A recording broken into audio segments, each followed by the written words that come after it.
मछली ले आया।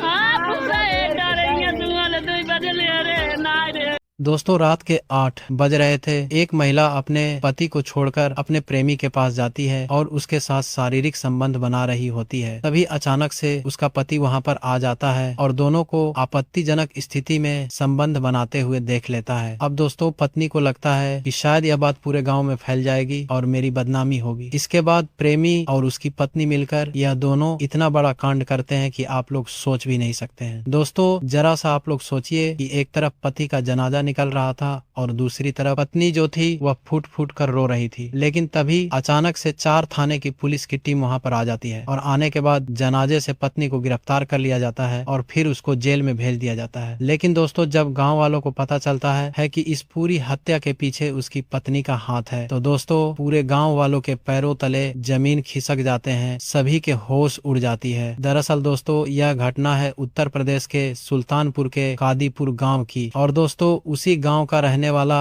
एक व्यक्ति है जिसका नाम महेश है। उम्र 38 साल है। दोस्तों महेश के पिताजी का नाम गंगादीन है और महेश की माँ का नाम कौशल्या है। महेश ज्यादा पढ़ा लिखा तो नहीं है लेकिन मेहनत मजदूरी करके अच्छा खासा पैसा कमा लेता है, इसीलिए उसकी शादी एक गरीब लड़की से कर दी जाती है। दोस्तों जिस लड़की से महेश की शादी होती है उस लड़की का नाम पूजा होता है। पूजा भी ज्यादा पढ़ी लिखी नहीं थी लेकिन घर का सारा काम करती थी और महेश के माता पिता का बहुत अच्छे से ख्याल रखती थी। दोस्तों जब महेश की शादी पूजा से हो जाती है तो शादी के कुछ साल बाद जो महेश है यह पैसा कमाने के लिए लुधियाना पंजाब चला जाता है और वहीं पर मेहनत मजदूरी करके पैसा कमाने लगता है और घर पर भेजने लगता है। इधर दोस्तों जो महेश की पत्नी थी यह अकेले उसके माता पिता के साथ घर पर रहती थी और महेश के माता पिता का सेवा करती थी। दोस्तों कुछ इस तरीके से धीरे धीरे समय गुजरता है तो कुछ सालों के अंदर महेश के 3 बच्चे पैदा हो जाते हैं। एक बच्चे का नाम समर रखा जाता है जिसकी उम्र 4 साल होती है। एक बेटी का नाम प्रिया होता है जिसकी उम्र 16 साल होती है और एक बेटी का नाम सुंदरी होता है जिसकी उम्र मात्र 8 साल होती है। लेकिन जब महेश लुधियाना में नौकरी करने लगता है और जब उसकी पत्नी घर पर अकेले रहना शुरू कर देती है तो दोस्तों इसी बीच में पूजा की मुलाकात गांव के ही एक व्यक्ति से होती है जिसका नाम पुनीत यादव होता है। दोस्तों पुनीत एक काल्पनिक नाम है क्योंकि आरोपी का नाम लेना कंपलसरी नहीं है। दोस्तों पुनीत का गाँव में ही एक राशन की दुकान थी, किराने की दुकान थी चलाता था, तो पूजा अक्सर उसके दुकान पर सामान खरीदने के लिए जाती थी जिस वजह से दोनों के बीच में अच्छी खासी दोस्ती हो गई थी। कभी उधार की जरूरत पड़ती थी तो पुनीत उसको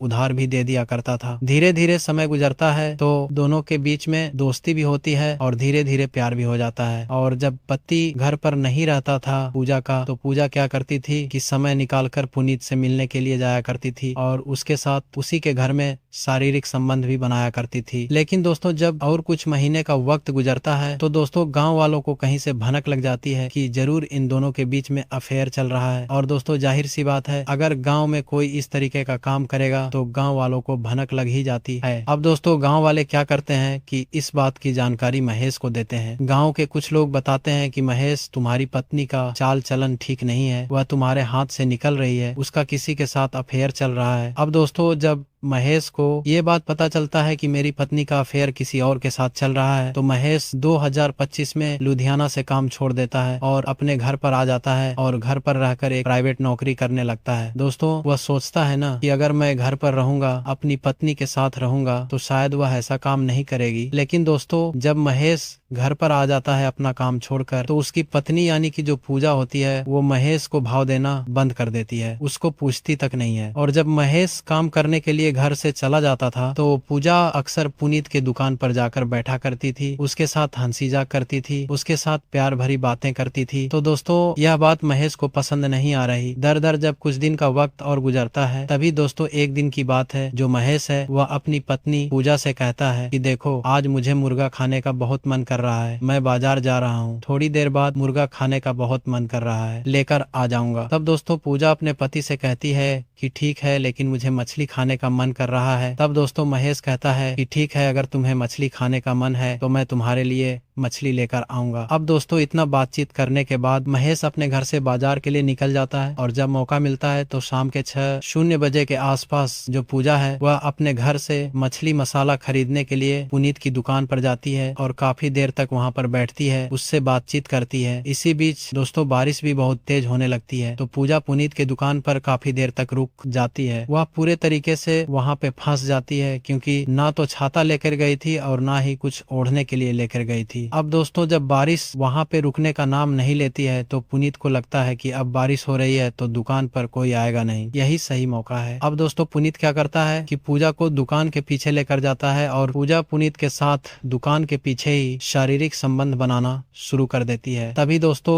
भगवान का करिश्मा देखिए कि जहाँ पर पुनीत का दुकान था उसके ठीक सामने से गाँव का रास्ता जा रहा था। गाँव के सभी लोग उस रास्ते से आते जाते थे और जब महेश मछली खरीद कर लेकर आता है तो बारिश की वजह से भीग चुका था और उसी रास्ते से होते हुए जब महेश अपने घर की तरफ जाता है तो सोचता है कि पता नहीं पूजा मसाला खरीदने के लिए आई होगी या नहीं आई होगी, काफी देर से बारिश हो रही है तो क्यों ना मैं ही दुकान से मसाला खरीद कर घर लेकर चलूं। अब दोस्तों महेश जैसे ही अपनी साइकिल को रोककर दुकान से मसाला खरीदने के लिए उतरता है और जब दुकान के पास जाता है तभी देखता है कि उसकी पत्नी पुनीत के साथ दुकान के पीछे रंगलियां मना रही थी। यानी कि दोस्तों महेश अपनी पत्नी को पुनीत के साथ शारीरिक संबंध बनाते हुए देख लेता है, जिसके बाद वह बहुत ज्यादा गुस्सा करने लगता है। पूजा को वहीं पर मारने भी लगता है, उसको धमकी भी देने लगता है। अब दोस्तों जब पूजा अपने पति को वहां पर देख लेती है तो वह बहुत ज्यादा परेशान हो जाती है। अब दोस्तों जब पुनीत को और पूजा को ऐसा लगता है कि शायद महेश इस बात की जानकारी पूरे गाँव के लोगों को देगा, गाँव के लोगों में बता देगा कि हम दोनों के बीच में अफेयर चल रहा है और हम दोनों को इस हालत में पकड़ लिया है, तो दोस्तों पूजा पुनीत से कहती है ना कि पुनीत तुमको जो करना है तुम करो, लेकिन इसको रास्ते से हटा दो, नहीं तो हम दोनों की बहुत बदनामी होगी। अब दोस्तों उस रात महेश क्या करता है कि अपनी पत्नी का हाथ ऐसे पकड़ता है और दुकान से खींचते हुए अपने घर पर लेकर जाता है। घर के अंदर उसकी खूब पिटाई करता है, उसको जान से मारने की धमकी भी देता है और फिर गुस्सा होकर घर छोड़कर निकल जाता है। लेकिन दोस्तों महेश जैसे ही अपना घर छोड़कर निकलता है तभी दोस्तों पूजा क्या करती है कि पुनीत को फोन करती है और महेश का लोकेशन उसको बता देती है। वह बताती है कि महेश इस तरफ जा रहा है। अब दोस्तों पुनीत क्या करता है कि तुरंत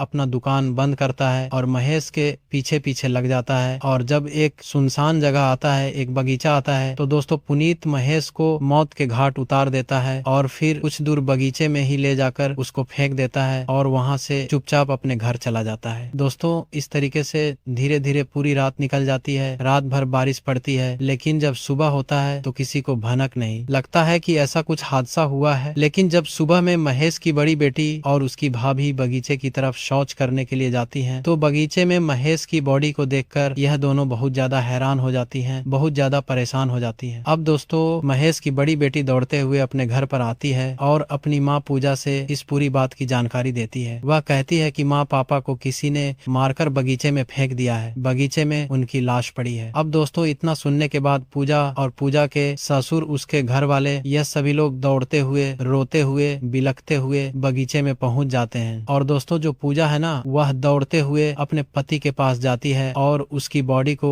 अपने सीने से ऐसे लगाकर गांव वालों के सामने फूट फूट कर रोने लगती है और इतना ज्यादा रोती है कि आप लोग को विश्वास भी नहीं होगा। दोस्तों पूजा गांव वालों को ऐसा दिखाती है जैसे उसको कुछ पता ही नहीं है कि महेश की हत्या कैसे हुई है। लेकिन दोस्तों इसी बीच में गांव का ही एक व्यक्ति पुलिस को फोन करके जानकारी दे देता है कि हमारे गांव में एक व्यक्ति की हत्या कर दी गई है। जिसके बाद दोस्तों 4 थाने के पुलिस मौके पर वहां पहुंच जाती है और जब आसपास के लोगों से पूछताछ की जाती है तो दोस्तों गांव के लोग कहते हैं कि साहब वह आत्महत्या नहीं कर सकता है, कोई उसको मारकर फेंक दिया है, आप लोग बारीकी से जांच पड़ताल करिए, सच्चाई निकलकर सामने आ जाएगी। अब दोस्तों पुलिस वाले जब महेश की पत्नी से पूछताछ करते हैं तो महेश की पत्नी पुलिस वालों से बताती है कि साहब शाम को वह मुर्गा लेने के लिए जा रहे थे, लेकिन जब जा रहे थे तो मैं उनसे बोली थी कि मुझे मछली खाने का मन कर रहा है, तो वह मुझसे बोले थे कि ठीक है मैं तुम्हारे लिए मछली लेकर आऊंगा, लेकिन जब बाजार गए थे तो बारिश होने लगी थी और उसके बाद वह घर पर आए ही नहीं थे। और सुबह में हम लोग को पता चला कि बगीचे में उनकी लाश पड़ी है, उनकी मृत्यु हो गई है। इधर दोस्तों जो पुनीत था वह लगातार अपनी दुकान कभी खोल रहा था, कभी बंद कर रहा था और कभी गांव के लोगों से फोन करके लगातार बातचीत कर रहा था और इस घटना की जानकारी बारीकी से ले रहा था कि अभी तक पूजा के घर पर क्या हो रहा है, अभी तक पुलिस वाले आकर क्या किए हैं। इस बात की जानकारी गांव के ही एक व्यक्ति से पुनीत बार बार फोन करके ले रहा था, जिस वजह से दोस्तों गांव के ही व्यक्ति को पुनीत के ऊपर शक हो जाता है और वह व्यक्ति पुलिस वालों से कहता है कि साहब हमारे गांव का एक लड़का है, दुकान चलाता है, हमको उसके ऊपर शक हो रहा है क्योंकि वह पिछले कई घंटे से कई बार मुझे फोन करके पूछ चुका है कि अभी तक महेश की अर्थी उठी है कि नहीं उठी है, उसकी बीवी पुलिस वालों से क्या बताई है क्या नहीं बताई है। वह कुछ इस तरीके से जानकारी इकट्ठा करने की कोशिश कर रहा है, मुझसे कई बार पूछ चुका है और मुझे तो ऐसा भी लगता है कि कहीं उसकी पत्नी के साथ उसका कुछ अफेयर चल रहा है। अब दोस्तों पुलिस वालों को जैसे ही पुनीत के ऊपर शक होता है और जब पुलिस वाले पुनीत को गिरफ्तार करते हैं और जब मारपीट कर उससे सच्चाई उगलवाने की कोशिश करते हैं तो दोस्तों पुनीत रोते हुए इस पूरी घटना की जानकारी पुलिस वालों को दे देता है। पुनीत बताता है कि साहब देखिए महेश की पत्नी ने ही उसका कत्ल करवाया है, वह नहीं चाहती थी उसके साथ रहना। अब दोस्तों जब यह बात पुलिस वालों को पता चलता है कि जो पत्नी अपने पति के जनाजे पर इतना रो रही थी, उसको गले से लगाकर फूट फूट कर रो रही थी, आखिर वही पत्नी अपने पति का जान कैसे ले सकती है। जब पुलिस वालों को इस बात की जानकारी होती है दोस्तों, पुलिस वाले फिर से थाने से निकलते हैं, महेश के घर पर जाते हैं और जिस समय पुलिस वाले महेश के घर पर जाते हैं तो उस समय दोस्तों महेश का जनाजा उठ रहा था और गांव के सभी लोग रो रहे थे, बिलख रहे थे। महेश के घर वाले भी बहुत ज्यादा रो रहे थे और उसकी पत्नी भी बहुत ज्यादा रो रही थी। लेकिन इसी बीच में जब पुलिस वाले वहां पे पहुंच जाते हैं तो देखते हैं कि एक तरफ महेश का जनाजा उठ रहा है और दूसरी तरफ उसकी पत्नी रो रही है। तो दोस्तों पुलिस वाले उसकी पत्नी के पास जाते हैं, उसका हाथ पकड़ते हैं और गांव के बीचों बीच उसको गिरफ्तार कर लिया जाता है। दोस्तों जब पुलिस वाले महेश की पत्नी को गिरफ्तार करते हैं तो गांव के लोगों में हंगामा मच जाता है, सभी लोग पुलिस वालों का विरोध करना शुरू कर देते हैं। वो लोग कहते हैं कि इसकी क्या गलती है, इसको गिरफ्तार करके क्यों ले जा रहे हो, इसको छोड़ दो। जिसके बाद दोस्तों पुलिस वाले गाँव के लोगों से बताते हैं कि पूजा ने ही अपने पति को मरवा दिया है। अब दोस्तों जब यह बात गाँव वालों को और महेश के घर वालों को पता चलता है कि उसी ने उसको मरवा दिया है तो दोस्तों सबके पैरों तले जमीन खिसक जाते हैं, सभी लोगों के होश उड़ जाते हैं और सभी लोगों के मन में सिर्फ एक ही सवाल चलने लगता है कि जो महिला कुछ देर पहले, कुछ घंटे पहले अपने पति के लिए इतना तड़प रही थी, इतना रो रही थी, आखिर वो उसके मौत का झूठा नाटक कैसे कर सकती है, आखिर वो अपने पति को मरवाकर इस तरीके से नौटंकी कैसे कर सकती है, कोई महिला इतना निर्दयी कैसे हो सकती है। अब दोस्तों इस घटना की वजह से न पूरे गाँव वाले हैरान हो जाते हैं